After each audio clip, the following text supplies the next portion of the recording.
लोग कैसे हैं। तो दोस्तों आज हम लोग बात करेंगे चैप्टर नंबर 6 जो ज्योग्राफी का एनसीईआरटी बुक से चल रहा है ना सीटेट का।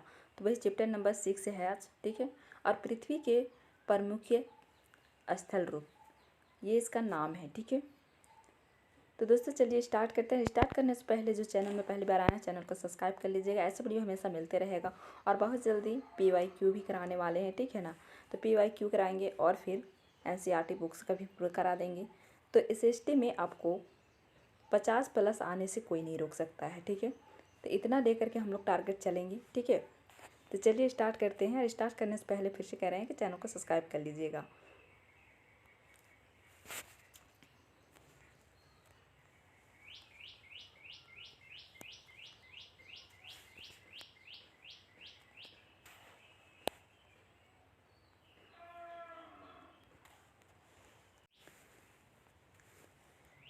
आपने इसमें कुछ स्थल रूपों को ज़रूर देखा होगा जो चित्र 6.1 में दिखाए गए हैं। आप देखेंगे कि पृथ्वी की सतह सभी जगह एक समान नहीं है। क्या है, पृथ्वी की जो सतह है एक समान सभी जगह नहीं है, हर जगह ऊबड़ खाबड़ है, ठीक है। तो पृथ्वी पर अनगिनत प्रकार के स्थल रूप है। कितना है, तो बहुत ज़्यादा है, अनगिनत है, ठीक है।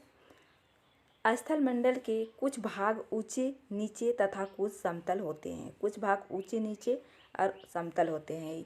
ये स्थल रूप दो प्रक्रियाओं के परिणाम स्वरूप बनते हैं। आपको यह जानकर आश्चर्य होगा कि मैदान जिस पर आप खड़े हैं उससे धीरे धीरे गति हो रही है। उस धीरे धीरे क्या हो रही है, तो गति हो रही है। और पृथ्वी के अंदर लगातार गति हो रही है।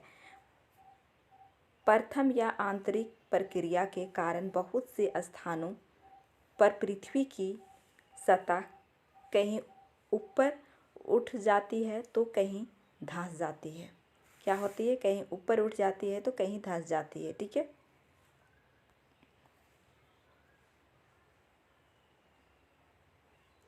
अब यहाँ पर थोड़ा सा इसमें देख लीजिए, ये क्या है, तो पहाड़ी वह स्थलीय भाग है जो कि आसपास की भूमि से ऊंची उठी होती है।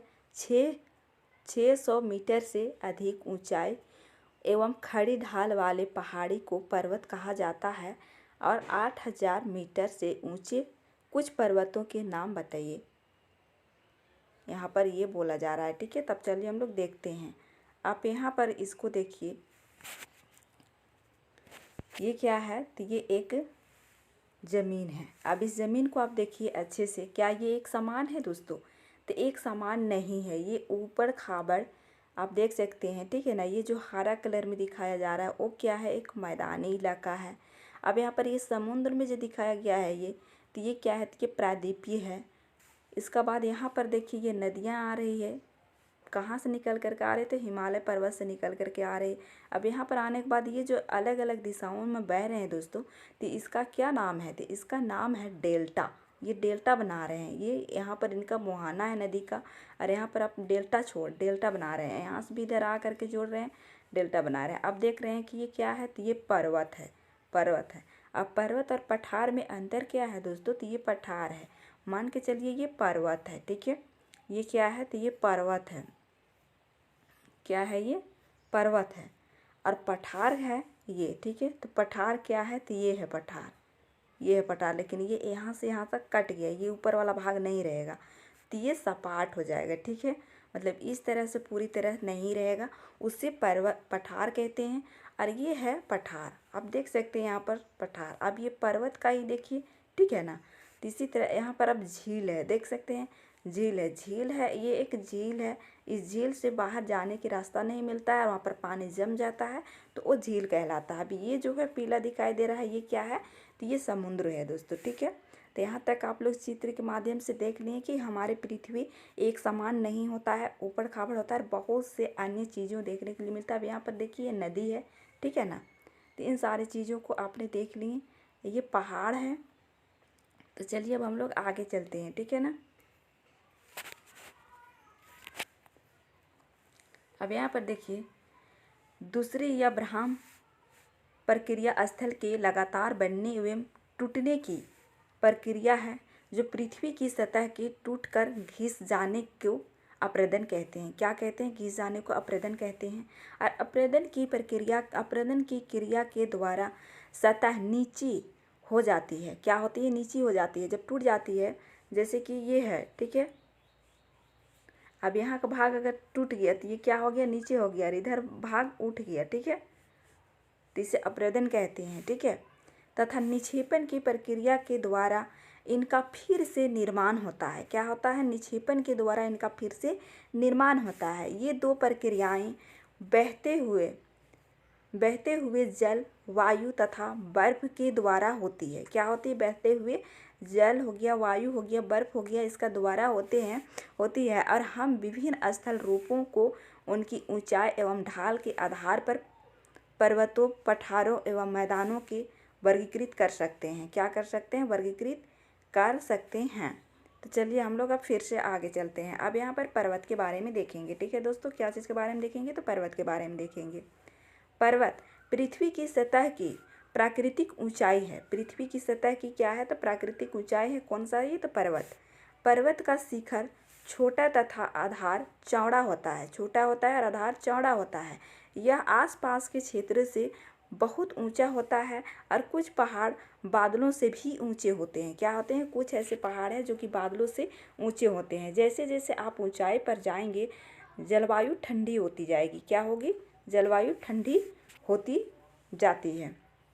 याद रखेंगे। कुछ पर्वतों पर हमेशा जमी रहने वाली बर्फ़ की नदियाँ होती है। जैसे हम लोग को हिमालय पर्वत होता है, वहाँ पर हमेशा बर्फ़ जमे रहते हैं ना, तो उसी तरह से बोला जा रहा है यहाँ पर कि बर्फ़ की नदियाँ होती है, उन्हें हिमानी कहा जाता है। क्या कहा जाता है? उसे हिमानी कहा जाता है। और यहाँ कुछ ऐसे भी पर्वत हैं जो समुद्र के भीतर है। क्या है? ऐसे भी जो पर्वतें हैं जो समुद्र के अंदर है, ठीक है दोस्तों। क्या है? कि समुद्र के अंदर है, जिन्हें आप नहीं देख सकते। क्या है? जिन्हें हम सभी कोई नहीं देख सकते हैं। और कठोर जलवायु होने के कारण पर्वतीय क्षेत्रों में बहुत कम लोग निवास करते हैं। क्या?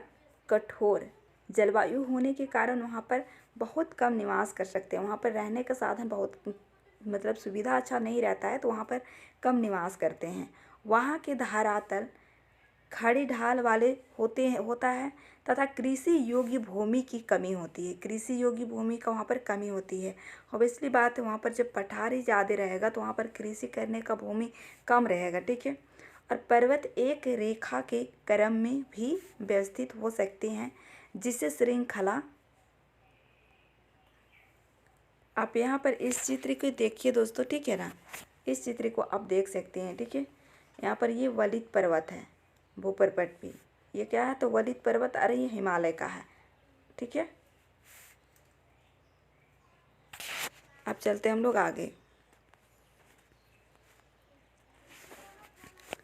यहाँ पर देखिए, कहा जाता है कि बहुत से पर्वतीय तंत्र समांतर श्रृंखलाओं से क्रम में होते हैं, जो सैकड़ों किलोमीटर में फैले होते हैं।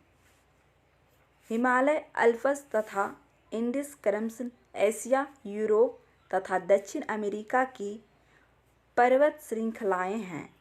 पर्वतों की ऊंचाई एवं आकार में विभिन्नता होती है। पर्वत 3 प्रकार के होते हैं। कितने प्रकार के पर्वत होते हैं? तो 3 प्रकार के पर्वत होते हैं। पहला होता है वलित पर्वत, भ्रंशोत्त पर्वत दूसरा, और तीसरा होता है ज्वालामुखी पर्वत। ज्वालामुखी पर्वत हिमालय तथा अल्प्स वलित पर्वत है। हिमालय और अल्प्स क्या है? तो वलित पर्वत है। याद रखेंगे, ठीक है।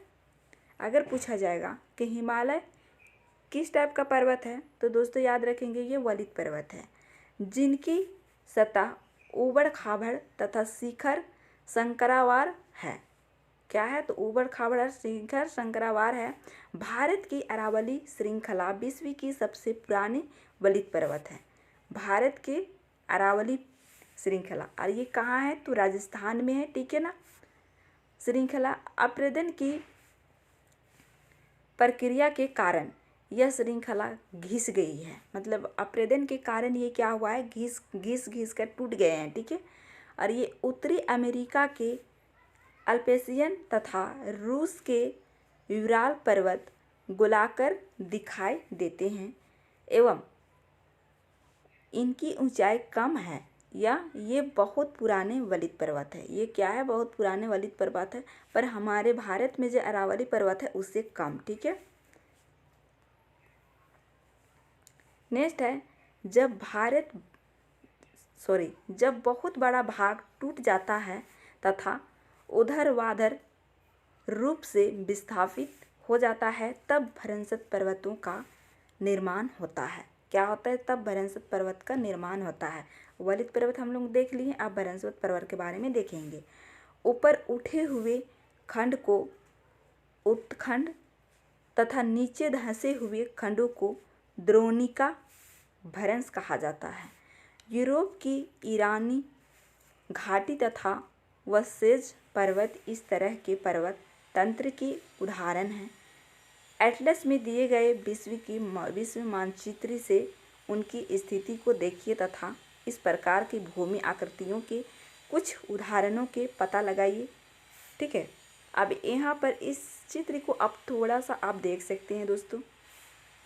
अभी हम लोगों ने क्या पढ़े हैं? तो भ्रंशक पर्वत। तो भ्रंशक पर्वत का यही एक देख सकते हैं, यहाँ से यहाँ तक ये टूटा हुआ है और ये फिर यहाँ से टूटा हुआ है।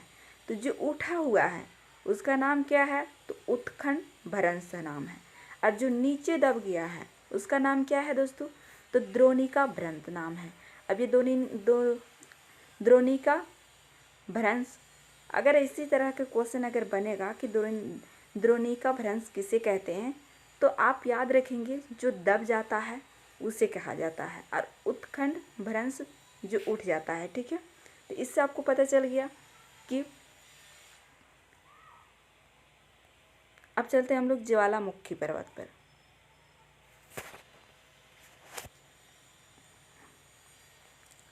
ज्वालामुखी पर्वत ज्वालामुखी क्रियाओं के कारण बनते हैं। अफ्रीका का माउंट किलिमंजारो तथा जापान का फ्यूजियामन इस तरह के पर्वतों के उदाहरण है। तो चलते हैं अब हम लोग आगे और चलते हैं। ठीक है।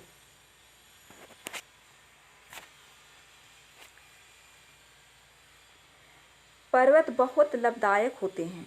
पर्वत जल के संग्राहक होते हैं। बहुत सी नदियों का स्रोत पर्वतों में स्थित हिमानियों में होता है। जलाशयों के जल को लोगों तक पहुंचाया जाता है। क्या करता है? लोगों तक पहुंचाया जाता है। पर्वतों के जल का उपयोग सिंचाई तथा पनबिजली के उत्पादन में भी किया जाता है। नदी घाटियां तथा वेदिकाएं कृषि के लिए उपयुक्त होती है। पर्वतों में अलग अलग प्रकार की वनस्पतियां तथा जीव जंतु पाए जाते हैं। वनों से हमें ईंधन, चारा, आश्चर्य तथा दूसरे उत्पाद जैसे गोंद, रेजिन इत्यादि प्राप्त होते हैं। सैलानियों के लिए पर्वतीय भाग उपयुक्त स्थान है। वे पर्वतों की यात्रा उनकी प्राकृतिक सुंदरता को देखने के लिए करते हैं। विभिन्न प्रकार के खेल जैसे paragliding, hang gliding, river rafting तथा स्कीइंग पर्वतों के प्रचलित खेल हैं।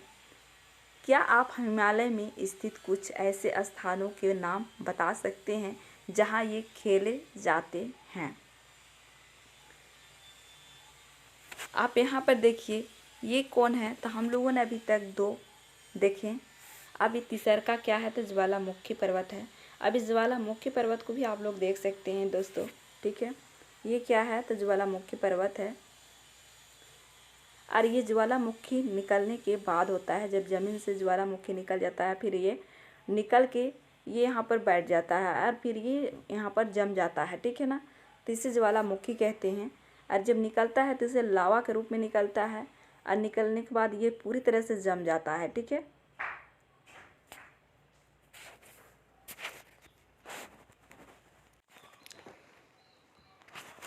चलिए अब हम लोग पठार के बारे में देखते हैं ना।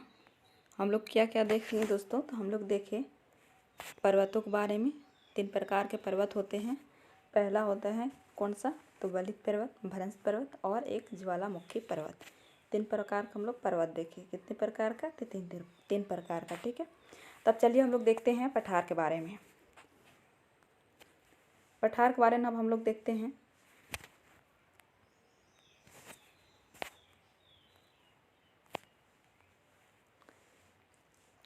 पठार उठी हुई एवं सपाट भूमि होती है। क्या होती है पठार, उठी हुई होती है और एक सपाट भूमि होती है।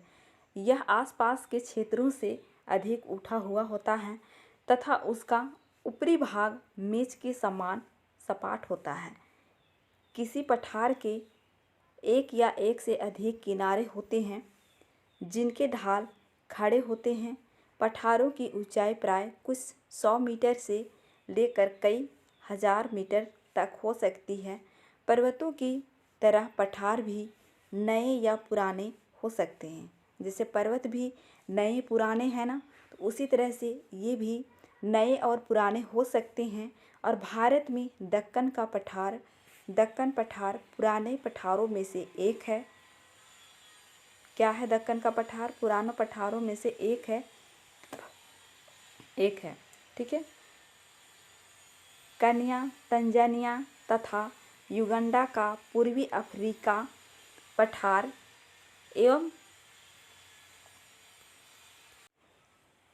ऑस्ट्रेलिया का पश्चिमी पठार इस प्रकार के उदाहरण हैं। तिब्बत का पठार विश्व का सबसे ऊंचा पठार है, जिसकी ऊंचाई मध्य समुद्र तल से 4000 से 6000 मीटर तक है। कितना है, तो 4000 से 6000 मीटर तक है। कहाँ, तो तिब्बत की पठार, और ये विश्व की सबसे ऊंची पठार है। ठीक है, इसी से 2-3 क्वेश्चन बनने की संभावना हो जाता है। इसे असेसमेंट में मतलब ABC में कौन सा गलत है कौन सा सही है इसे दे दिया जाएगा। ठीक है ना। अब यहाँ पर देखिए कि पठार बहुत उपयोगी होते हैं। क्या होते हैं, पठार बहुत उपयोगी होते हैं। पर क्यों उपयोगी होते हैं, तो चलिए हम लोग देखते हैं कि क्यों उपयोगी होते हैं। ठीक है, क्योंकि उनमें खनिजों की प्रचुरता होती है। क्या चीज़ की प्रचुरता होती है दोस्तों, तो खनिजों की प्रचुरता होती है। यही कारण है कि विश्व के बहुत से खनन क्षेत्र पठारी भागों में स्थित है। क्या है, तो पठारी भागों में स्थित है। अफ्रीका का पठार सोना एवं हीरे की खनन के लिए प्रसिद्ध है।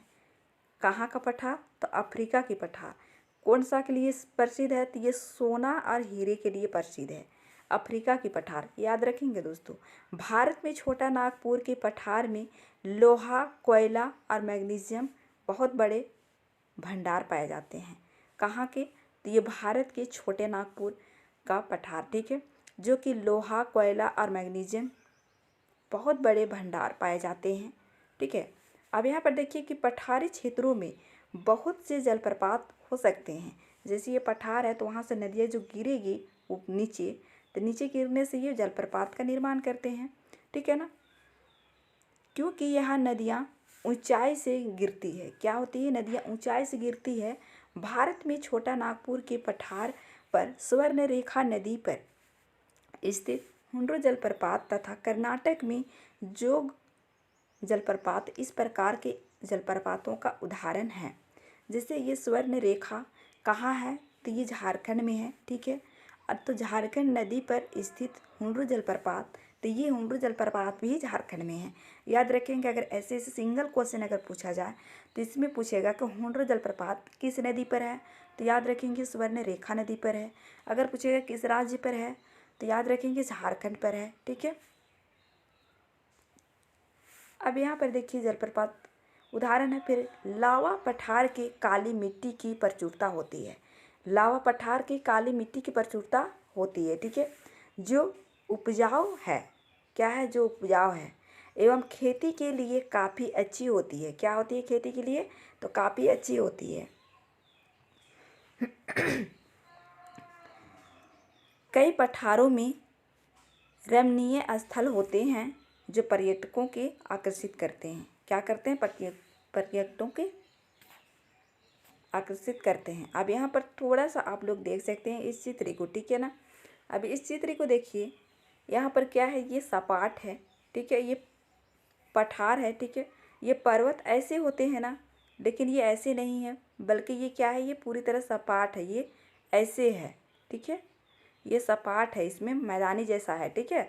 तो यहीं से जलप्रपात अगर गिर रहा है नदियाँ, तो ये जलप्रपात का भी निर्माण करता है, ठीक है। तब हम लोग आगे चलते हैं।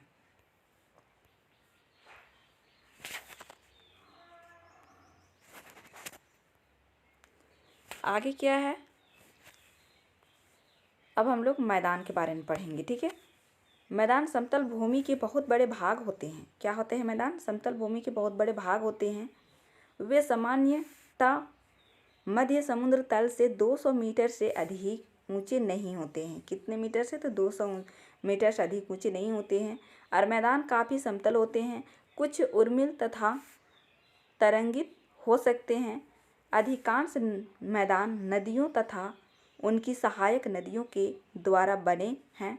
नदियाँ पर्वतों के ढालों पर नीचे की ओर बहती है।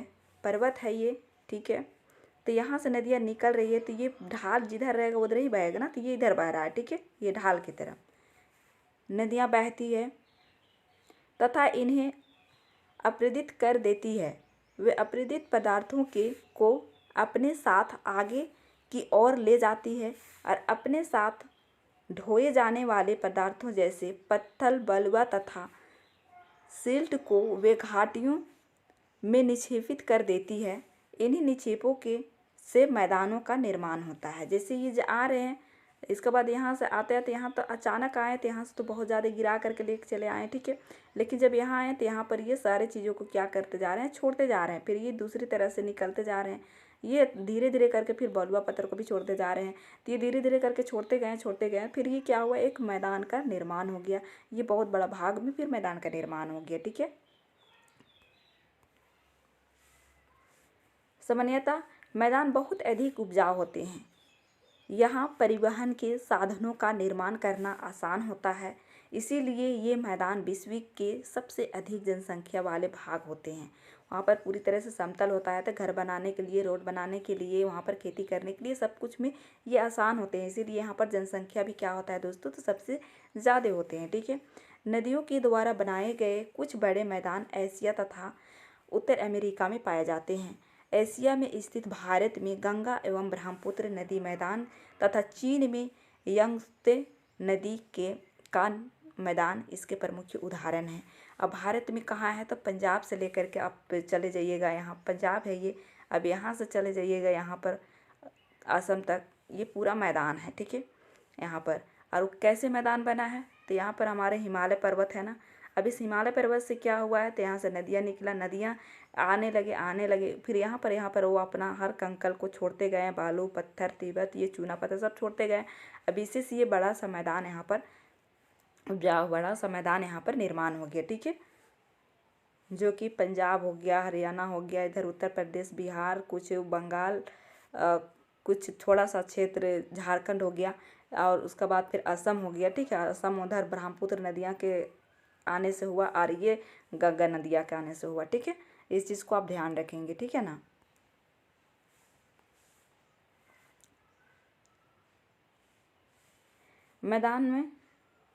मैदान मनुष्यों के रहने के लिए सबसे उपयोगी क्षेत्र होते हैं।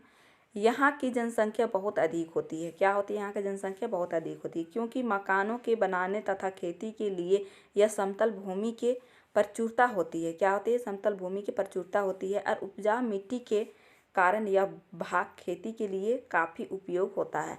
जैसे नदियाँ जहाँ आए उसमें उपजाऊ मिट्टी लेकर के आए, और यहाँ पर उपजाऊ बहुत ज़्यादा हो जाते हैं, और यहाँ अदर मतलब जैसे कि पठारी इलाका है, उससे ज़्यादा यहाँ पर खेती उपजाऊ होती है, ठीक है। गंगा का मैदान देश में सबसे अधिक जनसंख्या वाला क्षेत्र है। कौन सा? तो गंगा का मैदान। अब हम लोग चलते हैं स्थल रूप एवं लोग। स्थल रूपों की विभिन्नता के अनुरूप ही मानव विभिन्न प्रकार से सजीवन यापन करते हैं। पर्वतीय क्षेत्रों का जीवन कठिन होता है। मैदानी क्षेत्र के जीवन परिवर्तीय क्षेत्रों की तुलना में सरल होते हैं। अब यहाँ पर बोला जा रहा है कि पर्वतीय क्षेत्रों के तुलना में मैदानी क्षेत्र के इलाकों का जीवन आसान होते हैं पर्वतीय क्षेत्रों की तुलना में। अब क्यों होते हैं? आप जानते हैं कि पर्वतीय क्षेत्रों में हर चीज़ करना असंभव नहीं होता है, अब ये पठारी क्षेत्र होता है तो इसमें ये खेती भी लगाना बहुत कम पाया जाता है। अब मैदानी क्षेत्र में बहुत से अच्छा चीज़ होता है, बहुत से वहाँ पर जनसंख्या भी बहुत होते हैं, पर मकान घर खेती करने के यहाँ पर भूमि भी बहुत अच्छे होते हैं, तो यहाँ पर जनसंख्या भी बहुत ज़्यादा पाए जाते हैं। और यहाँ पर पर्वतीय क्षेत्रों से यहाँ पर क्या होता है तो मैदानी इलाकों में आसान होता है। ठीक है, अब चलते हैं आगे। मैदानों में फसलें, अब यहाँ पर फसल के बारे में देखिए। अब यहाँ पर फसल देख सकते हैं, ठीक है ना, ये मैदानी इलाका है। अब यहाँ पर ये क्या है, गन्ना है, यहाँ पर खजूर है, यहाँ पर देखिए धान का रोपाई हुआ है। ठीक है, अब यहाँ पर ये क्या कर रहे हैं, ये मैदानी इलाका है। उगाया, उगना, घर बनाना या सड़कें बनाना पर्वतीय क्षेत्रों की तुलना में अधिक आसान होता है। विभिन्न प्रकार के स्थल रूपों पर रहने वाले लोगों के रहन सहन के तरीकों में कुछ अंतर होता है, मतलब रहन सहन में भी अंतर पाए जाते हैं। ठीक है ना। अब यहाँ पर बोला जा रहा है, क्या आप जानते हैं, क्या आप उनमें से कुछ अतरंगों को बता सकते हैं। कभी कभी प्राकृतिक आपदाएं जैसे भूकंप, ज्वालामुखी, उद्गार, तूफान या बाढ़ बहुत विनाश कर देते हैं। इन आकस्मिक घटनाओं के बारे में जागरूकता पैदा करके हम इसमें आने वाले खतरों को कम कर सकते हैं। हम कितने तरीकों से जल एवं स्थल को उपयोग में ला सकते हैं, इसका पता हम अपने आसपास के क्षेत्रों से लगा सकते हैं। प्राय हम स्थल का उपयोग गलत तरीके से करते हैं, जैसे उपजाऊ भूमि पर मकानों का निर्माण कराना। इसी प्रकार हम लोग कूड़ा किसी भी भूमि पर या किसी पानी में फेंक देते हैं, जो कि उन्हें गंदा कर देता है। प्रकृति के लिए महत्वपूर्ण वरदान है। वरदान का उपयोग इस प्रकार नहीं करना चाहिए। उपलब्ध भूमि केवल हमारे ही उपयोग के लिए नहीं है, यह हमारा कर्तव्य है कि हम आगे आने वाली पीढ़ियों के लिए पृथ्वी को सुरक्षित रखें। अब यहाँ पर इस चित्र में गंदगी दिखाया गया है। ठीक है, एक प्रदूषित नदी है ये। तो ये प्रदूषित होने का कारण क्या है, तो यहाँ पर जो गंदगी फेंका गया है उसी के कारण प्रदूषित हुआ है। अगर इस गंदगी नहीं फेंका जाएगा, यहाँ पर साफ सफाई करते रहेंगे, तो क्या यहाँ पर गंदगी होगा, नहीं होगा, तो आने वाले पीढ़ियों में भी नुकसान होगा। इसीलिए हम लोगों को इन सारे चीज़ों को ध्यान रखना चाहिए। इसी चीज़ को यहाँ पर बताया गया है। ठीक है ना। तो दोस्तों आज का वीडियो में इतना ही है। अगर वीडियो अच्छा लगा हो तो लाइक शेयर और कमेंट करके ज़रूर बताइएगा। और ऐसा वीडियो हमेशा मिलते रहेगा। जो चैनल में आए हैं पहली बार, वो चैनल को सब्सक्राइब कर लीजिएगा। और अब अभी हम लोग PYQ भी करना स्टार्ट करेंगे। और NCERT का जो सीरीज़ है वो हमेशा चलते रहेगा। ठीक है ना। और PYQ भी चलते रहेगा, ताकि कम से कम हम लोग 50+ इसमें करेंगे। और अभी है टाइम, इसीलिए इतना लेकर के चलना है। आप लोग इतनी अच्छे से तैयारी कर लीजिए कि कहीं से भी क्वेश्चन पूछेगा तो बताने में झिझकेंगे नहीं। लेकिन इसके लिए आपको NCERT लाइन बाय लाइन पढ़ना पड़ेगा, क्योंकि ये लाइन है तो ये लाइन को ही उठा के दे दिए, ऐसे क्वेश्चन बनते हैं। ठीक है ना। लेकिन अगर NCERT को पूरी तरह से अगर नहीं पढ़िएगा तो क्वेश्चन को हल करना भी आसान नहीं होगा। ठीक है। और आपको पता है कि फॉर्म अप्लाई कितना करते हैं, पास कितना करते हैं, आप लोगों को देखे होंगे। ठीक है ना। और 1 नंबर 2 नंबर से फेल भी हो जाते हैं, और 1 नंबर से 2 नंबर से फेल करने वाले अभ्यर्थी बहुत ज़्यादा होते हैं। तो आप लोग सेकेंड पेपर में SST को इतने मजबूत कर लीजिए कि 50+ आप लोग लेकर के आइएगा, फेल करने का चांस कम रहेगा। और CDP में पेडागोजी आपको बहुत मजबूत करना होगा। अब पेडागोजी मजबूत हो गया तो समझिए CDP में पेडागोजी मजबूत हो गया, तो यहाँ पर 15 नंबर का फिर आता है क्या चीज़, हिंदी में आता है लैंग्वेज 1 और लैंग्वेज 2 में दोनों में 15-15 का आता है। तो इसमें 30 नंबर का आ जाएगा, और 30 नंबर का पेडागोजी रहेगा फिर CDP में, तो ये 60 नंबर का रहेगा। तो मान के चलिए इसमें 30-30 नहीं लाते हैं, लेकिन अगर 25-25 भी लेकर के आते हैं तो 25-25 में 50 हो जाएगा। यहाँ से 50+ कर लीजिएगा तो 100+ हो जाएगा। उसका बाद फिर और यहाँ पर से फिर 15 नंबर का हिंदी से रहेगा, या 15 नंबर दूसरा नंबर से और रहेगा। मतलब जैसे कि लैंग्वेज 1 लैंग्वेज 2 होता है, तो उससे तो का दोनों से 30 नंबर में 15-20 नंबर तो ले ही आएंगे। तो आसानी से अच्छे नंबर से पास कर सकते हैं दोस्तों। ठीक है, लेकिन पढ़ने में कमी नहीं कीजिएगा। ठीक है, चलिए फिर मिलते हैं नए वीडियो के साथ। तब तक के लिए टेक केयर एंड बाय।